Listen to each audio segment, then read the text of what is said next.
Hello everyone, this is Conservation Voices for the PrimateCast. I'm Cecile Sarabian. The release date for today's podcast is March 16, 2016.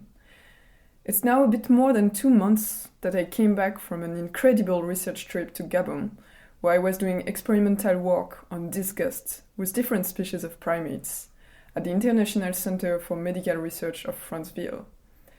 And on my way back to Libreville, I had the chance to meet with Luc Mathot, who is the director and founder of the NGO Conservation Justice. Conservation Justice is a Belgian NGO who works in Gabon, and we follow the Eagle model. So we work on investigation, on arrest with authorities, on legal aspects, and on media, especially on wildlife crime and also on forest crime in Gabon. The Eagle Network, or Eco-Activists for Governance and Law Enforcement, is a group fighting against wildlife crime by enforcing the law and fighting corruption. The model started in Cameroon in 2003 by Ophir Jory and is now in 8 countries across Africa and has arrested over 1,000 traffickers so far. The law is not really respected the hunting season. As you have seen, even when the hunting season is closed, there is a lot of bushmeat on the road, in the market. If you go in Libreville market, you will see a lot of bushmeat because people eat it, and it should be banned during this period, but it's not the case. So it's another problem. But conservation justice, we are focused on the international traffic, so on ivory, leopard skins, pangolin scales, but in Gabon it is still very rare. And so we don't work a lot on bushmeat, but it's another problem, and it can become a real issue. Fortunately, there are not a lot of people in Gabon, but still there is still an important impact on wildlife because of bushmeat, of course. Luc started his career as an engineer in forestry and wildlife from the University of Gembloux in Belgium. He has worked extensively in Central African rainforests and mainly on wildlife management. He became then the manager of the Lesio Luna project, or Projet Protection des Gorilles, and a representative of the Espinal Foundation in the Congo. The project works on the management of a protected area where gorilla orphans of the wildlife trade are reintroduced. He worked there for 4 years, and this experience led him to create PALF, Project for the Application of Law for Fauna, in Congo-Brazzaville in 2008, which was the first replication of the wildlife law enforcement NGO, LAGA, or the Last Great Ape Organization. In 2009, Naftali Honig took over the project and was the coordinator since then. You can hear an interview that we had with Naftali in the Conservation Voices of the PrimateCast number 33. As Luc Mathot reflects on the work of conservation justice, here comes a summary of the state of conservation in Gabon today. So in Gabon, there are only 1.5 million of people, and it's not a small country, so the density of population is very, very low. So it is the lowest density per kilometer square of forest in the world. And so we have still, it's very wild, but there is also a lot of wildlife trade, a lot of poaching, important poaching on elephants especially. So the law is quite weak because the maximum sentence it is 6 months.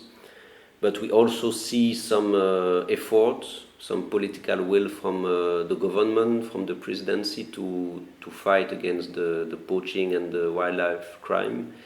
But we see that the problem is still very big, and so we need more and more effort and increase the law enforcement, and so we try to help the government in this fight. What are the major species trafficked? So in Gabon it is really elephants for its ivory. There is not a trade, there is not a legal trade in Gabon, which is very positive on birds, on reptiles, on There is no, except for bushmeat, but there is no international trade of species. So it's more traffic of ivory, leopard skins also. Apes, they are killed for meat, so it's bushmeat, but there is not a lot of traffic of orphans, by example, not international traffic. I've read that more than 50% of forest elephants are in Gabon. There were approximately 50,000 elephants maybe 10 years ago. Now it's probably more 30,000, so it's decreasing very, very fast, but also unfortunately in other countries. So in Congo, Brazzaville, DRC, Cameroon, it decreased very fast, even maybe faster than in Gabon. So yeah, maybe 50%. So all those protected species, such as great apes, elephants, are completely protected under Gabonese law, right? Yeah, officially it is protected, but the law is not very strong, and law enforcement also is could be improved. So yeah, but we can say that the most threatened species it is elephants. For apes, people kill apes to eat, unfortunately, but the threat is less than for ivory, by example. For ivory, for elephants, we think that they could disappear in 15 years, maybe if nothing is done to protect them more. Mm-hmm. So you think the traffic of apes is at a different scale than the traffic of ivory? Yeah, because the elephants are targeted because it's a lot of money. Ivory, the price of ivory is increasing. How much? More, it's maybe $200 in Libreville for 1 kg. But in China it is $1,000, $2,000. So, apes, it is more local use, and many tribes in Gabon they don't eat apes also. So we see that the major problem in Gabon concerning wildlife it is on elephants. Minkebe National Park, located in the northeast of the country, is one of the last hotspots for forest elephants today. Unfortunately, it's a hotspot known by poachers. In 2013, the Gabonese government reported that more than 11,000 elephants have been killed in Minkebe only, which represented 2/3 of the forest elephants in this national park. This comes 1 year after President Ali Bongo Ondimba ordered the destruction of seized ivory worth about $10 million to show his commitment toward the battle against ivory trade. That said, most of the recent big seizures of ivory abroad didn't show genetic evidence for an origin from Gabon. We have never seen big seizure of ivory coming from Gabon in Asia or in other countries, but ivory from Gabon, it goes mainly to Cameroon or to Nigeria, Togo, Benin, West Africa. So there have been big seizure of ivory in Togo, and from Togo we had a seizure of almost 4 tons of ivory in Togo, then 6 tons in Malaysia, 2 tons in Hong Kong, and this ivory came mainly from Gabon. So from Gabon it goes by road to Cameroon or by boat to Nigeria, Togo, Benin, and then it is exported to China. So that's the system we have seen, but we know it can change fast also. But until now, Nigeria is probably the biggest export country for Gabonese and for Central Africa ivory. Of the 12 countries in Africa estimated to have elephant populations of 15,000 animals or more, 8 are among the bottom 40% of the world's most corrupt countries, and 3 are among the bottom 11%, reported Dr. Elizabeth Bennett, Wildlife Conservation Society Vice President for Species Conservation, in an essay published for Conservation Biology in 2014. Recent seizures in Gabon are corroborating this fact. In July 2015, 3 cases of ivory trafficking involved a Gabonese military officer. And in what could be the largest seizure of ivory in Gabon, which occurred last December, one of the two men charged was an agent of the Gabon's Forest Department. In the following part of this interview, Luc Mathot talks about fighting corruption. But it's clear that people can use the position to do other kind of business, and it happens everywhere. I mean, if you take the traffic of drug in US, in Europe, in China, in Asia, wherever, you have a lot of policemen who are involved in the drug traffics, and it's the same with ivory. The last forest official who has been arrested in beginning of December, he is in jail, so it's a positive aspect. And the deputy minister himself came to the police station to follow the case and to be sure that his agent will be sent to the prison. So we see, since November, we see a change because big important officials have been arrested, not for the ivory issue but for illegal logging. So you have the director of cabinet of the previous minister, you have the general secretary, you have two general directors in the forestry ministry who have been sent to jail. So it's a good message against corruption, but still we have still, of course, many people who are involved, many officials, but we also see some positive message and decision. So we hope that the fight against the wildlife trade is also the fight against corruption. So, and that's our daily fight. So the last case, it was a forest official who was known for this for 2-3 years, and we were always following him. And finally, he has been arrested, so it's very positive. In other countries, he would have been released. So we hope it will continue like that, and we will have less and less people involved in this traffic. So when we were discussing earlier, you told me that actually the ivory traffic is less lucrative than the wood traffic, for example, in Gabon. So what about illegal logging? In Gabon, you have, for a few years, you have a lot of illegal logging focused on one species. It's Kevazingo or Bubinga. And it is kind of rosewood. It's less expensive than rosewood, but the quantities are very important in Gabon. The cubic meter, it is in Gabon it is $2,000, but in Asia it is even more, of course.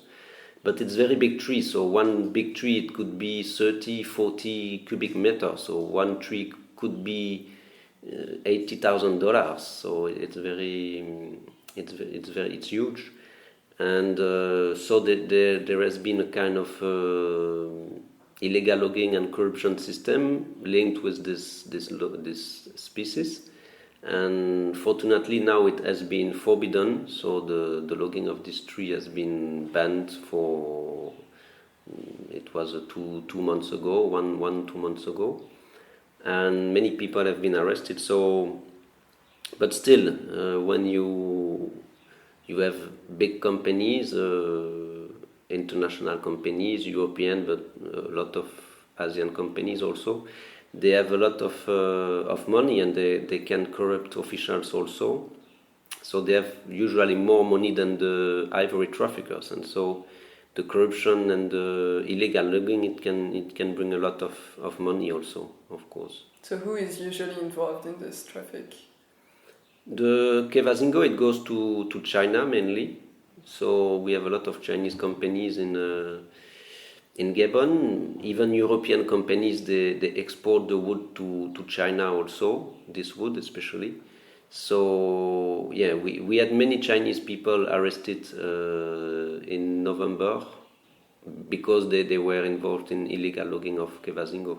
As illegal logging has similar starting and ending points than animal trafficking, one might think that it can open the roads for other traffics as well. Yeah, we have not only logging, but any roads. We have a lot of Chinese companies opening roads, building everything, and it's quite easy to take a few tusks or a lot of tusks and to put them in a container and send them to China. So we have, of course, people who do illegal logging, they do it for money. People who do ivory traffic, they do it for money. So if they can have money from one and the other one, they will do it, of course.